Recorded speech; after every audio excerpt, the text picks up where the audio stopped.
Hello again, everyone. Edwin Learnard back once again. In this YouTube astrological segment, I'm going to be talking about the transit Venus in Cancer. Well, the first thing I'll look at, what I find is interesting about this transit, of course, it's making the transition from Venus in Gemini into Venus in Cancer. And when Venus was in Gemini, I think you may have had a lot of relationships that maybe it could have been somewhat superficial or just maybe in like a beginning stage, maybe where people just kind of knew their partners on the surface. It could have been people that may have just started relationships, a lot of them, and really just got to know the people just really not that well, but it just really on the surface and really more for superficial reasons such as just general attractiveness. But when Venus enters Cancer, it's more about having emotional commitment to relationships and really emphasizing the emotional element and aspect of them. This is a time too where people might be a little bit more you might experience more emotional upheavals in matters of the heart, in romance and love, and a lot of vacillation with the emotions. Romantic partners might be a little bit more temperamental, a little bit more moody during this time, usually with a lot of swings emotionally. And it could be a period too where where the feelings get hurt a little bit more, especially in matters of the heart. Ridicule and criticism can bother people a little bit more. It might be even remarks that are just unintentional slights might be more construed more as something derisive, negative, or derogatory. And a lot of times when someone's just joking, people might take things seriously, especially if it's coming from somebody that they have in a close relationship with. And thing about this is I think it's interesting. I had a prominent family member one time that he had a son in Leo and he had his Venus in Cancer. Well, I thought it was interesting. He sobbed one day and he had cried because he felt that the person that his wife, his significant other, was ashamed of him, and it was a surprise for me to see him sobbing. And because being a son in Leo, just really the pride a lot of times will hold that emotion back. But the thing about it is, I guess the point I'm making is with Venus in Leo, Venus in Cancer, well, Venus is about the matters of the heart and really about Venus is like connected with love and romance. And, you might not be as sensitive in a lot of other aspects, like say if you had Venus in Cancer in your chart, but say for example, that was your only water planet or major influence in water. But when it comes to something connected with matters of the heart, love, romance, you could be a lot more sensitive than you are in other aspects of your life. Well, another thing too is that people might be more enamored with domestic interests during this time. There might be more of a love and enjoyment for things that are nostalgic.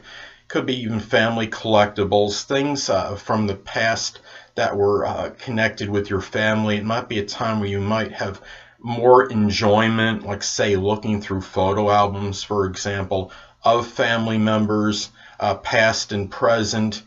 It could be a period too. I mean, keep in mind that Venus is also about values. It's not just about love, romance, relationships. It's like you might put more value in family matters during this time than you would ordinarily. It could be value in tradition, really about having an emotional element, I guess, in relationships. And in this particular case, it's really strongly about, Cancer can sometimes value novelty.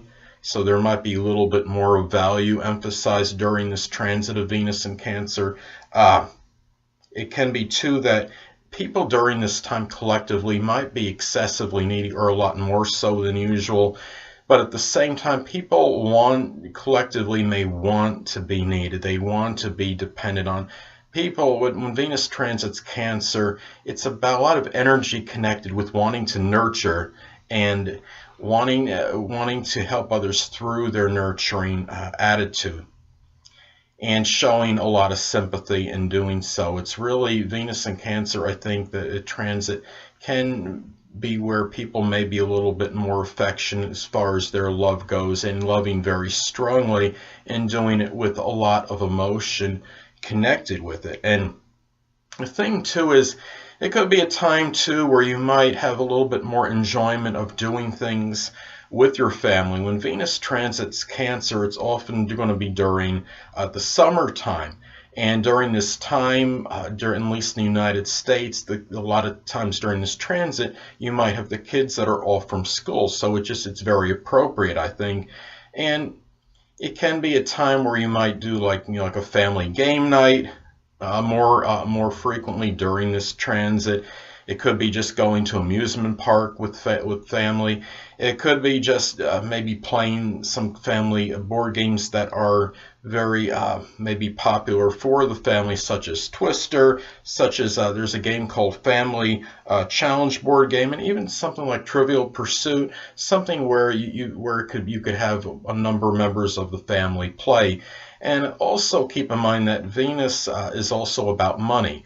So it could be a time too, I mean, think about it, during the summertime, you have a lot more people going to beaches, and then going to stands, going to places where they have food there. You might see places that serve food be a lot more busier, making more money during this time. You have people on summer vacations. They might be more apt to go out to eat during this time, and of course you could see revenue increasing strongly in restaurants and places that serve food. So I think that's interesting because Cancer can be associated with cooking and really in any way. And also food can equal love as far as Cancer goes, I think. So you get the idea. Well, anyway, people, that'll conclude this YouTube astrological segment for the transit Venus in Cancer. And stay tuned next time, where I'll be talking about the transit Venus in Leo. Two things I want to get with you on before I head out. Firstly, the stars may impel but do not compel. And secondly, never isolate any single astrological element, aspect, planetary placement, position, configuration, influence, or what have you, and make an analysis of a person, astrologically speaking, based on this alone, because astrologically speaking, the person is the sum of all their components in their natal chart, and not just one. Until next time, people, stay well.